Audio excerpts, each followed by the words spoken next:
오늘 아침은 마태복음 17, 18장의 말씀, 마가복음 9장과 누가복음 9장, 누가복음 17장의 말씀을 우리 자신의 영혼의 양식으로 먹고 마시며 기도로 하나님 아버지와 교제하시는 경건 생활을 하십니다.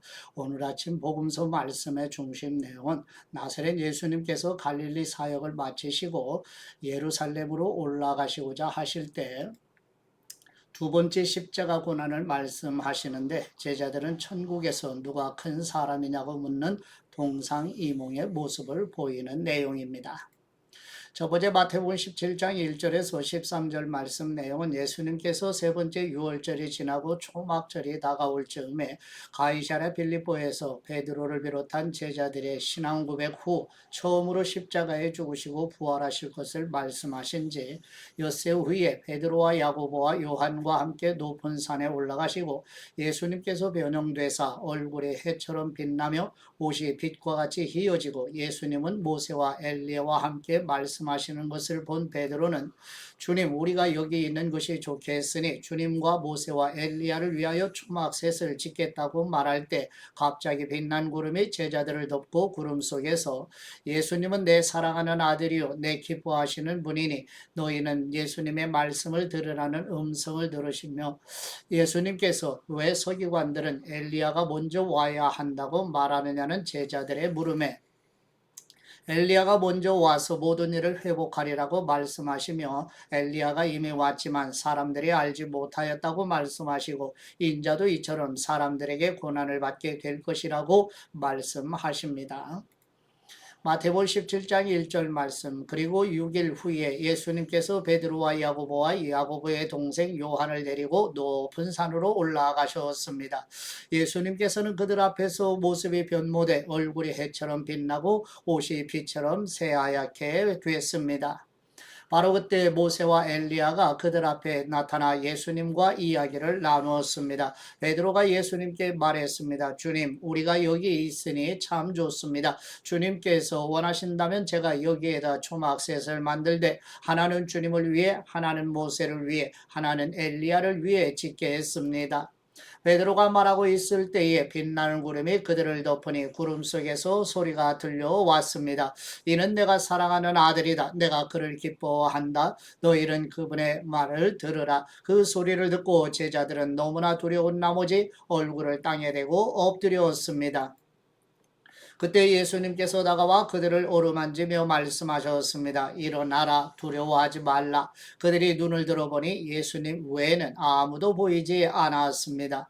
산을 내려오면서 예수님께서 그들에게 당부하셨습니다. 인자가 죽은 사람들 가운데서 다시 살아날 때까지는 너희가 본 것을 아무에게도 말하지 말라.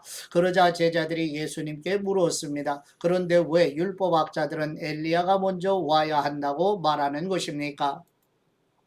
예수님께서 대답하셨습니다. 분명히 엘리야가 와서 모든 것을 회복시킬 것이다. 그러나 내가 너희에게 말한다. 엘리야가 이미 왔다. 그런데 그들이 그를 알아보지 못하고 자기들 마음대로 대했다. 이와 같이 인자도 그들의 손에 고난을 당할 것이다. 그제야 제자들은 예수님께서 세례자 요한을 두고 하신 말씀인 줄 깨달았습니다. 아멘.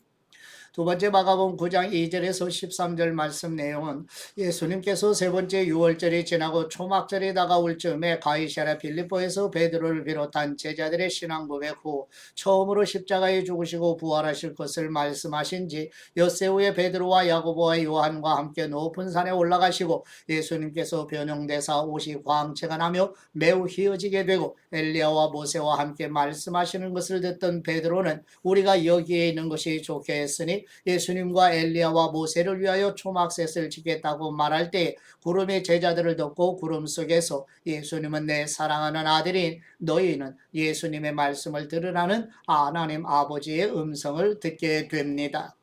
그러자 제자들이 하나님 아버지의 말씀을 마음에 두고 죽은 사람들 가운데서 살아난다는 것이 무엇인지 서로 말하게 됩니다.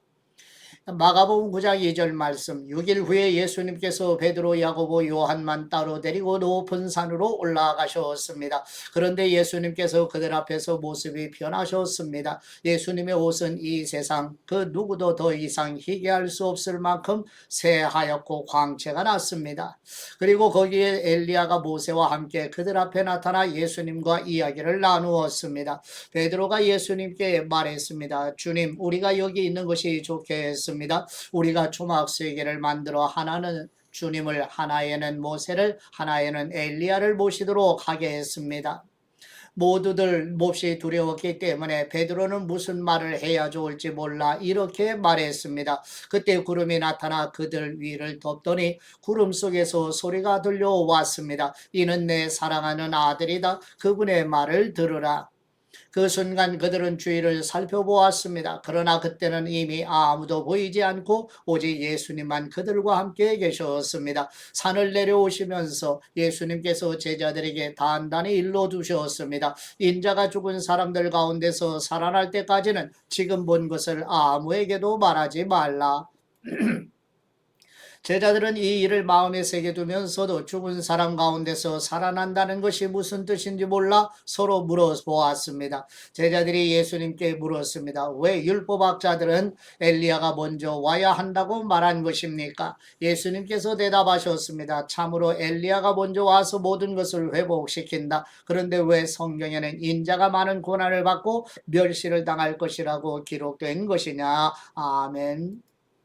세 번째 누가복음 9장 28절에서 36절 말씀 내용은 예수님께서 세 번째 유월절이 지나고 초막절이 다가올 즈음에 가이사랴 빌립보에서 베드로를 비롯한 제자들의 신앙 고백 후 처음으로 십자가에 죽으시고 부활하실 것을 말씀하신 지 8일이 지난 즈음에 베드로와 야고보와 요한과 함께 높은 산에 올라가시고 예수님께서 베드로, 요한, 야고보와 함께 아버지께 기도드리시기 위해 산에 올라가시고 예수님께서 아버지께 기도드리실 때 용모가 변화되어 예수님의 옷이 휘어져 광채가 나고 모세와 엘리야가 영광 중에 나타나서 장차 예수님께서 예루살렘에서 별세하실 것을 말하며 제자들이 깊이 졸다가 깨어나 예수님의 영광과 함께 나타난 모세와 엘리야를 본 베드로가 우리가 여기 있는 것이 좋으니 주님과 모세와 엘리야를 위하여 초막셋을 짓겠다고 말하면서도 자신이 하는 말이 무슨 뜻인지 모른다는 내용입니다.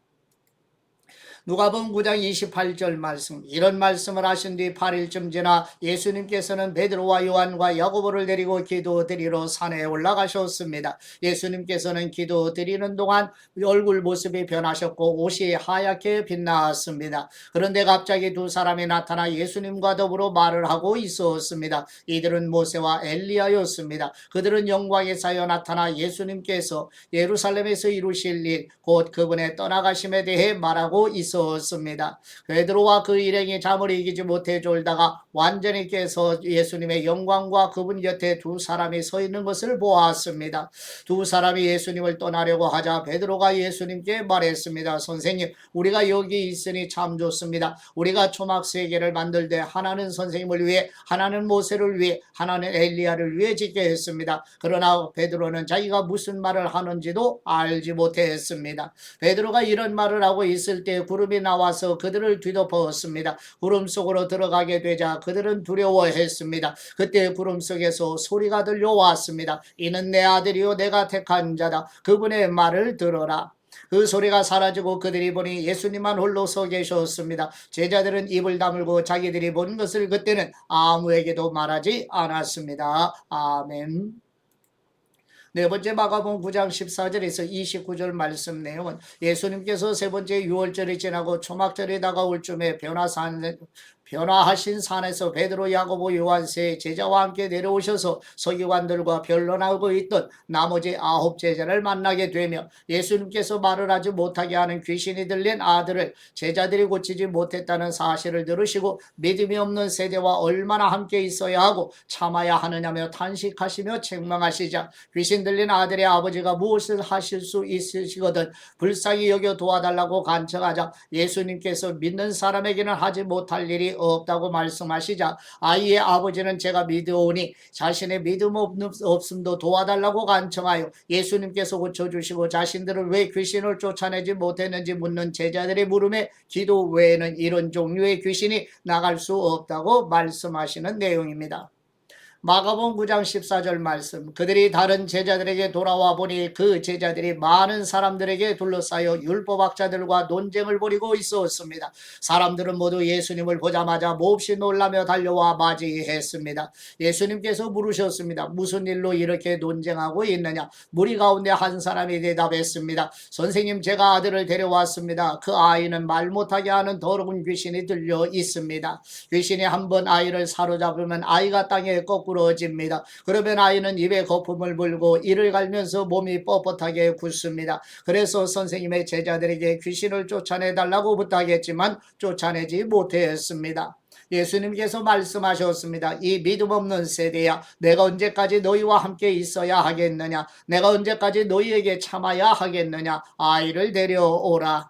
그러자 그들이 아이를 예수님께 데려왔습니다. 더러운 귀신은 예수님을 보더니 곧 아이의 몸에 경련을 일으켰습니다. 아이는 땅에 거꾸러지더니 입에 거품을 물고 뒹굴었습니다. 예수님께서 아이의 아버지에게 물으셨습니다. 이 아이가 언제부터 이렇게 됐느냐? 그가 대답했습니다. 아주 어릴 때부터입니다. 귀신이 아이를 죽이려고 여러 번 불속에 내던지고 물속에도 빠뜨렸습니다. 그러나 선생님께서 어떻게든 하실 수 있다면 제발 우리를 불쌍히 여기시고 도와주십시오. 예수님께서 말씀하셨습니다. 하실 수 있다면이 무슨 말이냐? 믿는 사람에게는 모든 일이 가능하다. 그러자 곧 아이의 아버지가 소리쳤습니다. 내가 믿습니다. 믿음이 부족한 나를 도와주십시오. 많은 사람들이 이 광경을 보려고 달려오는 것을 보시고 예수님께서 귀신을 꾸짖으셨습니다. 듣지 못하게 하고 말 못하게 하는 귀신아, 내가 네게 명령한다. 이 아이에게서 나와 다시는 들어가지 마라.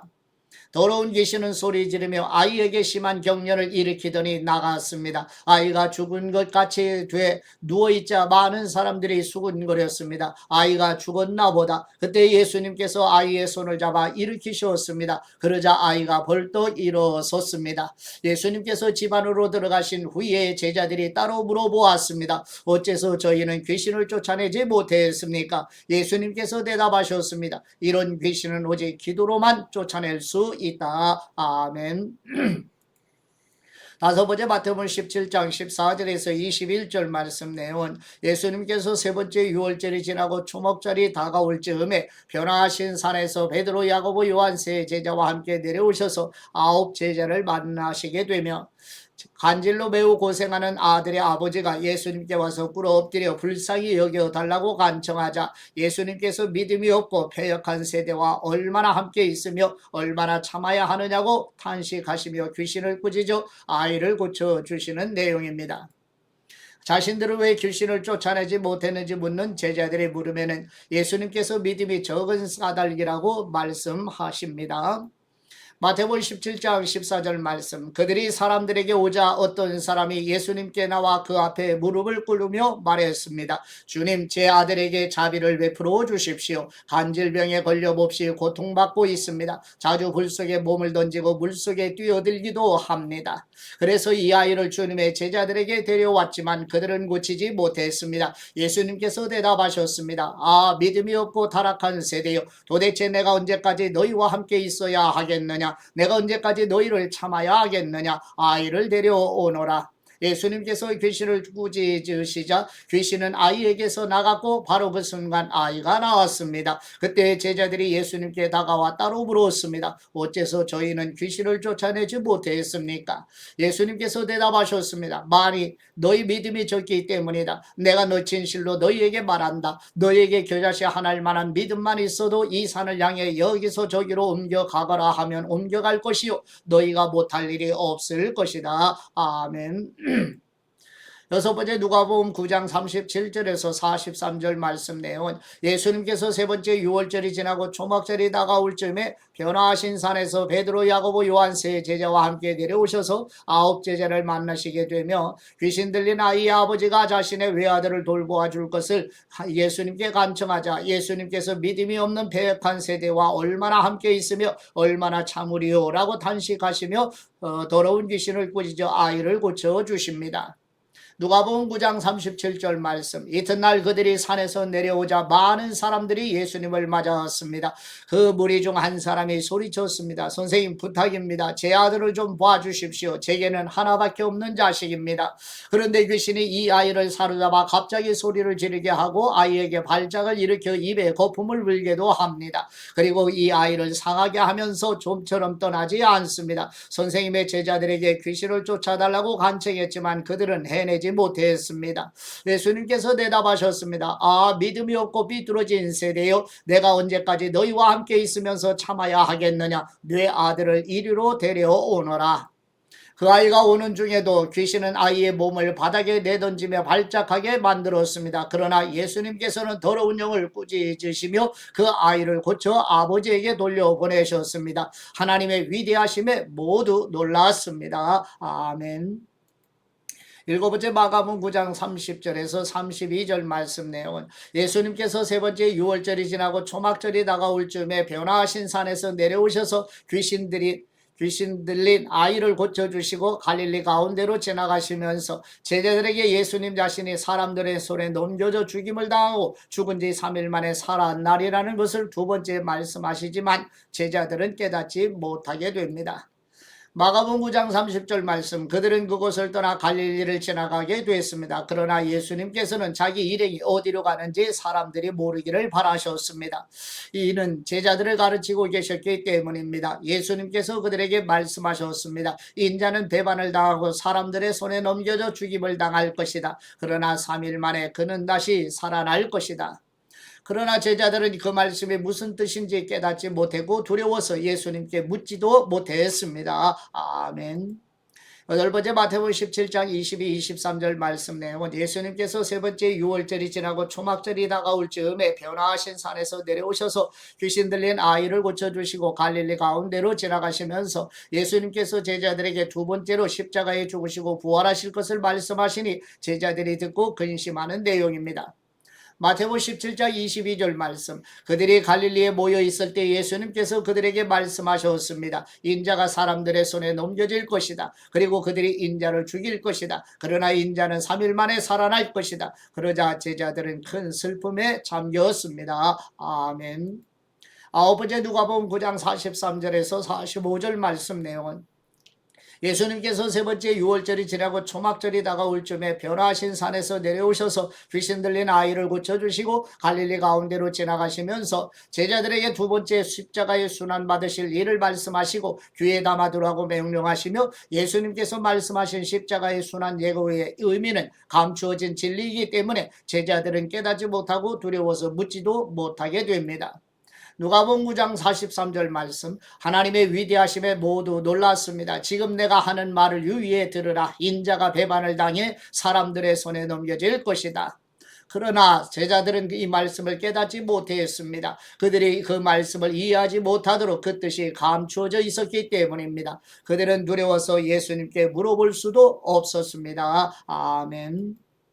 열 번째 마태복음 17장 24절에서 27절 말씀 내용은 예수님께서 세 번째 유월절이 지나고 초막절이 다가올 즈음에 변화하신 산에서 내려오셔서 귀신 들린 아이를 고쳐주시고 갈릴리 가운데로 지나가시면서 예수님께서 제자들에게 두 번째 순환을 예고하신 후에 예루살렘으로 가시기 전에 마지막으로 갈릴리 가버나움으로 들어가시며 성전 관리에 필요한 경비로 성전세를 받는 사람들이 베드로에게 예수님은 성전세를 내지 않느냐고 반문하자 베드로는 성급한 생각으로 예수님께서도 성전세를 낸다고 대답을 하고 예수님이 계시는 집으로 들어가자 예수님께서 베드로에게 예수님은 하나님의 아들 곧 하나님이시며 성전의 주인이시기 때문에 성전세를 바칠 필요가 없으시며 오히려 성전세를 받으셔야 하는 분임을 가르쳐 주시면서 사람들이 불필요한 오해를 하지 않도록 즉 사람들이 걸려 넘어지지 않게 하시려고 베드로에게 갈릴리 바다에서 낚시로 물고기를 건져 물고기 입에서 한 세개를 가지고 예수님과 베드로를 위하여 성전세를 내라고 말씀하시는 내용입니다.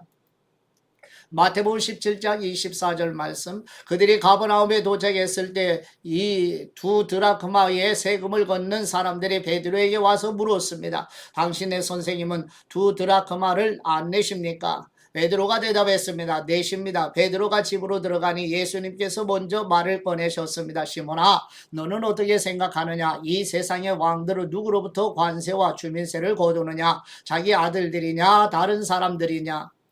베드로가 대답했습니다. 다른 사람들로부터 거둡니다. 예수님께서 베드로에게 말씀하셨습니다. 그렇다면 그 아들들은 세금이 면제된다.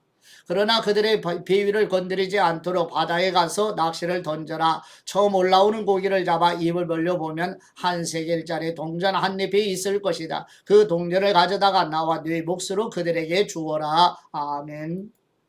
11번째 마태복음 18장 1절에서 14절 말씀 내용은 예수님께서 세 번째 유월절이 지나고 초막절이 다가오자 이제 갈릴리 사역을 마무리하시고 예루살렘으로 올라가시기 위해 갈릴리 가운데로 지나가시면서 예수님께서 제자들에게 두 번째 십자가의 순환 받으실 일을 말씀하시는데 천국에서는 누가 큰 사람이냐고 묻는 제자들의 물음에 예수님께서 어린아이를 불러 제자들 가운데 세우시고 자신을 낮추어 어린아이와 같이 되지 않으면 천국에서 누가 큰 사람이기는커녕 천국에 들어갈 수조차 없다고 말씀하시며 예수님을 믿는 작은 사람 곧 세상에서 힘을 가지고 있지 않은 사람을 걸려 넘어지게 하는 사람들과 믿음이 연약한 사람들을 낙심하게 하여 하나님으로부터 멀어지게 하는 사람들 곧 당시 바리새인들과 서기관들이 지옥의 형벌을 피할 수 없다고 말씀하시는 내용입니다. 마태복음 18장 1절 말씀 그때 제자들이 예수님께 다가와 물었습니다. 하늘나라에서는 누가 가장 큰 사람입니까? 예수님께서 어린아이 하나를 불러 제자들 가운데 세우고 말씀하셨습니다. 내가 진실로 너희에게 말한다. 너희가 변화되 어린아이들처럼 되지 않으면 결코 하늘나라에 들어갈 수 없을 것이다. 그러므로 누구든지 이 어린아이와 같이 자신을 낮추는 사람이 하늘나라에서 가장 큰 사람이다. 또 누구든지 내 이름으로 이런 어린아이 하나를 영접하면 나를 영접하는 것이다. 누구든지 나를 믿는 이런 어린아이 가운데 한 명이라도 죄를 짓게 하는 사람은 큰 맷돌을 목에 달아 깊은 바다에 빠뜨려지는 편이 차라리 나을 것이다. 사람들을 넘어지게 하는 일 때문에 이 세상에 화가 있다. 넘어지게 하는 일이 없을 수는 없으나 넘어지게 하는 걸림돌과 같은 사람에게는 화가 있을 것이다. 네 손이나 네 발이 너를 죄짓게 하거든 잘라내버려라. 두 손 두 발 다 가지고 영원히 타는 물속에 던져지느니 불구자나 장애인으로 생명에 들어가는 것이 낫다. 네 눈이 너를 죄짓게 하거든 빼내버려라. 두 눈을 가지고 지옥 불 속에 던져지느니 한 눈만 가지고 생명에 들어가는 것이 낫다. 이 작은 사람들 가운데 한 명이라도 업신여기지 않도록 조심하여라. 내가 너희에게 말한다. 하늘에서 그들의 천사들이 하늘에 계신 내 아버지의 얼굴을 항상 뵙고 있다. 너희는 어떻게 생각하느냐? 양 100마리를 가진 사람이 있는데 그 가운데 한 마리가 길을 잃었다고 하면 그가 99마리를 산에 두고 가서 길 잃은 그 양을 찾아다니지 않겠느냐? 내가 진실로 너희에게 말한다. 만일 그 양을 찾게 되면 그는 길 잃지 않은 99마리 양보다 오히려 그 한 마리 양 때문에 더욱 기뻐할 것이다. 이와 같이 이 어린아이 중 한 명이라도 잃는 것은 하늘에 계신 너희 아버지의 뜻이 아니다. 아멘. 12번째 마태복음 18장 15, 20절 말씀 내용은 예수님께서 세 번째 유월절이 지나고 초막절이 다가오자 이제 갈릴리 사역을 마무리하시고 예루살렘으로 올라가시기 위해 갈릴리 가운데로 지나가시면서 예수님께서 제자들에게 두 번째 십자가의 순환 받으실 일을 말씀하시는데 천국에서는 누가 큰 사람이냐고 묻는 제자들의 물음에 대답하신 후 그리스도의 몸인 교회 공동체에서 지체가 죄를 범했을 때 첫 번째 단계로 형제와 단 두 사람만 만나 회개를 권하고 만일 회개를 말씀을 받아들이지 않으면 두 번째 단계로 두세 증인과 함께 가서 다시 권면하고, 그래도 듣지 않으면 세 번째 단계로 교회에 공식으로 보고하고, 그래도 듣지 않으면 거듭나지 못한 자연인처럼 생각하고 출교하라고 말씀하시며 신중한 마음의 태도로 사랑과 용서하는 마음으로 다루어야 함을 가르쳐 주십니다. 그리고 두세 사람의 예수 그리스도의 이름으로 모인 교회에 예수님께서 성령님으로 항상 함께 하신다고 약속하시는 내용입니다. 마태복음 18장 15절 말씀, 만일 네 형제가 네게 죄를 짓거든 가서 단둘이 있는 자리에서 잘못을 지적해 주어라. 그가 네 말을 들으면 너는 네 형제를 얻는 것이다. 그러나 만일 네 말을 듣지 않으면 그가 하는 모든 말에 두세 사람의 증인을 얻기 위해 한두 사람을 데리고 가거라. 그러나 만일 그가 그들의 말도 거부하면 교회에 말하여라. 교회의 말조차 듣지 않으면 너는 그를 이방 사람이나 세리처럼 여겨라. 내가 진실로 너희에게 말한다. 무엇이든 너희가 땅에서 매면 하늘에서도 매일 것이요, 무엇이든 너희가 땅에서 풀면 하늘에서도 풀릴 것이다.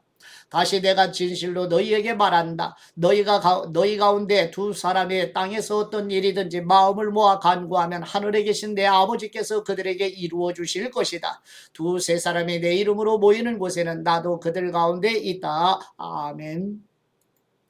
세 번째 마태복음 18장 21절에서 35절 말씀 내용은 예수님께서 세 번째 유월절이 지나고 초막절이 다가오자 이제 갈릴리 사역을 마무리하시고 예루살렘으로 올라가시기 위해 갈릴리 가운데로 지나가시는 여정인데, 예수님의 공생의 약 2년 6개월 동안 예수님의 가르침과 여러 가지 표적과 두 번의 십자가 순환을 예고하시는 과정에서 제자들은 유대인의 전통적인 메시아 사상에서 조금씩 벗어나고 있었으며, 바리새인과 서기관들의 옛 세상과 전통에서도 어느 정도 너는 벗어나 예수님이 세우시는 새로운 하나님의 나라에 대한 생각도 가지게 되었지만, 예수님의 십자가 대속으로 완성되어 신약 성경이 증언하는 하나님 나라 곧 교회를 아직 이해하지는 못하였으며, 예수님이 세우시는 하나님 나라도 어떤 조직과 각자 감당해야 할 몫이 있을 것이라는 생각에서 바리새인과 서기관들도 있을 것인데, 다른 사람들이 자신들에게 잘못하면 무제한으로 용서해야 하는 것인지 예수님께 여쭈자 예수님께서는 제자들의 생각하지 못하는 예수님의 십자가 대속과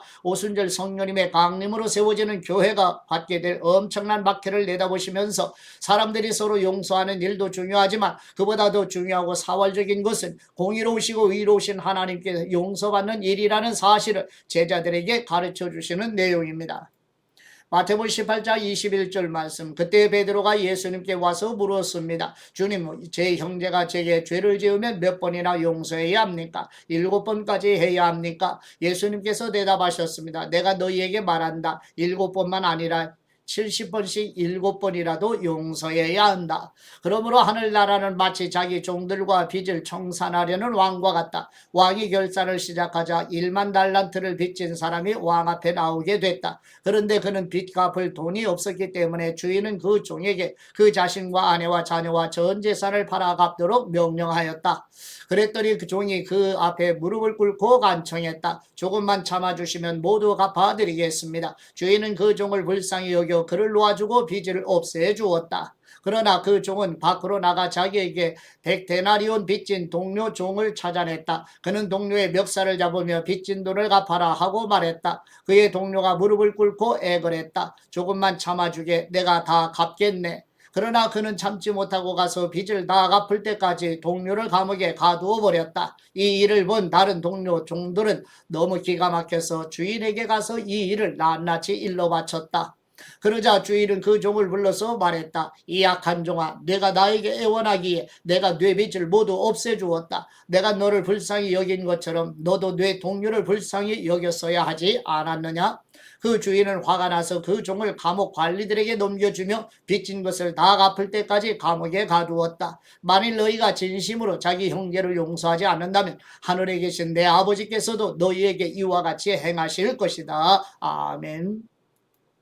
14번째 마가복음 9장 33절에서 37절 말씀 내용은 예수님께서 세 번째 유월절이 지나고 초막절이 다가오자 이제 갈릴리 사역을 마무리하시고 예루살렘으로 올라가시기 위해 갈릴리 가운데로 지나가시는 여정인데, 예수님께서 제자들에게 두 번째 십자가의 순환 받으실 일을 말씀하시는데, 천국에서는 누가 큰 사람인지 토론하는 12제자들에게 예수님께서 첫 제자가 되고자 하는 사람은 끝이 되며 섬기는 사람이 되어야 한다고 말씀하시면서 어린아이를 안으시고 예수 예수님의 이름으로 어린아이 하나를 영접하면 예수님을 영접하는 것이고 예수님을 보내시는 하나님 아버지를 영접하는 것이라고 말씀하시는 내용입니다.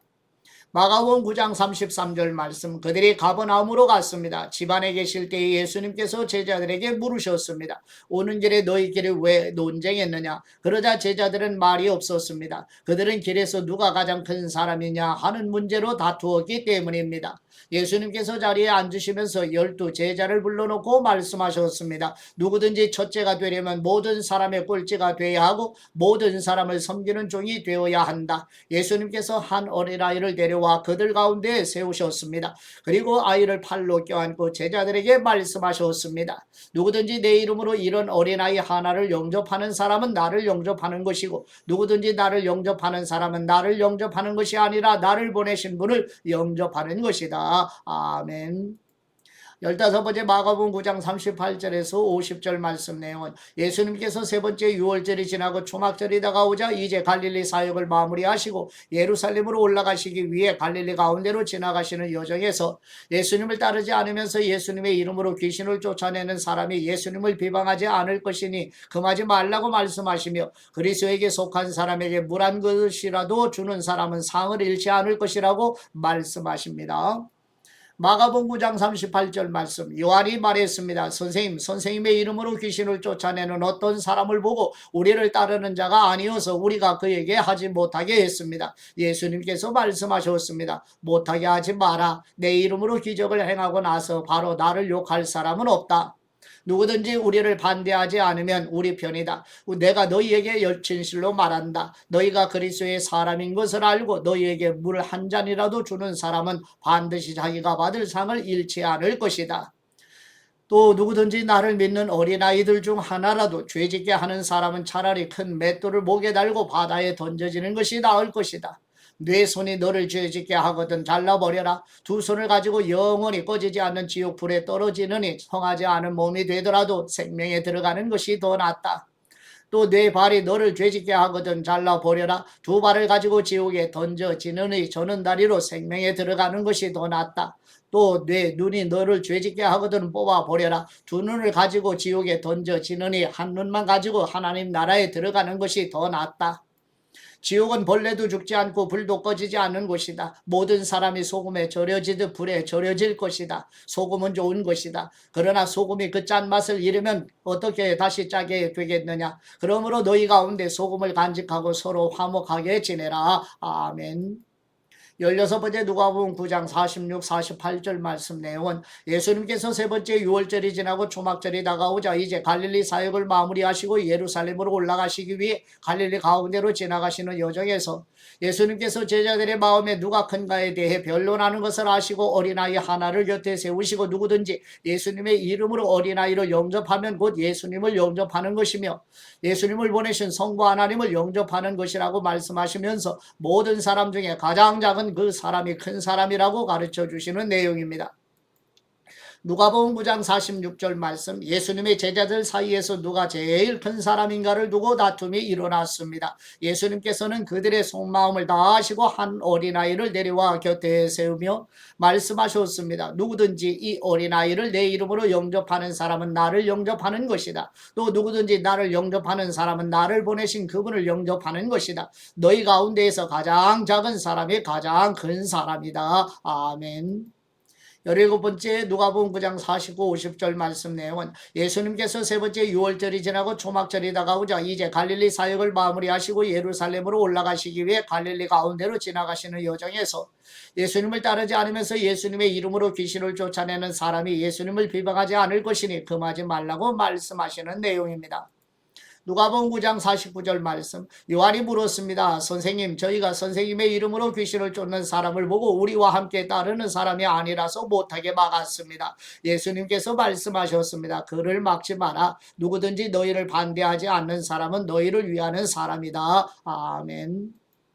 18번째 누가복음 17장 1절에서 10절 말씀 내용은 예수님께서 세 번째 유월절이 지나고 초막절이 다가오자 이제 갈릴리 사역을 마무리하시고 예루살렘으로 올라가시기 위해 갈릴리 가운데로 지나가시는 여정에서 예수님께서 제자들에게 형제가 죄를 범하면 경고하고 회개하면 용서하라고 말씀하시며 말을 하루에 7번이라도 죄를 짓고 7번이라도 돌아와 회개하면 용서하라고 말씀하시면서 예수님께서 믿음을 더해달라고 간청하는 제자들에게 겨자씨 하나일 만한 믿음이 있다면 이 뽕나무 뿌리가 뽑혀 바다에 심기어라 해도 순종할 것이라고 말씀하시고 예수님께서 제자들에게 주인을 섬기는 종은 온전히 섬기고도 무익한 종이 해야 할 일을 했을 뿐이라고 말하는 헌신하는 마음의 태도를 가질 것을 가르쳐 주십니다.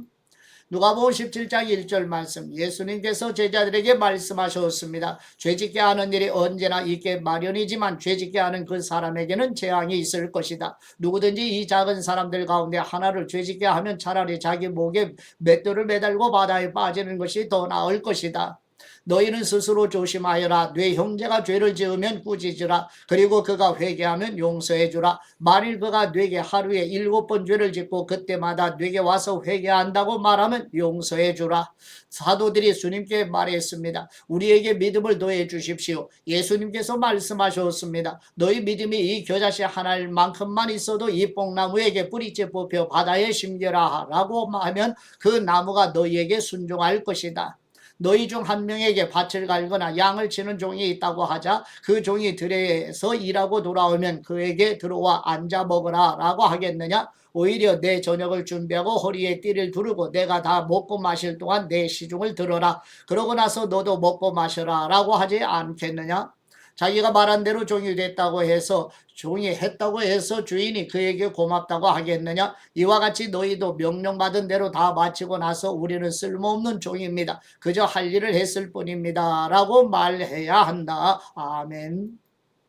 하나님 아버지께 받은 말씀으로 하나님 아버지께 감사기도 드리십니다. 용서의 은혜를 베푸시는 우리 하나님 아버지, 예수님께서 제자들에게 형제가 죄를 범하면 경고하고 회개하면 용서하라고 말씀하시며 하루에 7번이라도 죄를 짓고 7번이라도 돌아와 회개하면 용서하라고 말씀하신 것처럼 서로 용서하는 삶을 실천하여 각자 구원의 확신에 거하게 도와주옵소서. 죄와 진노의 형벌에서 구속하시는 우리 주 예수 그리스도의 이름으로 기도드립니다. 아멘.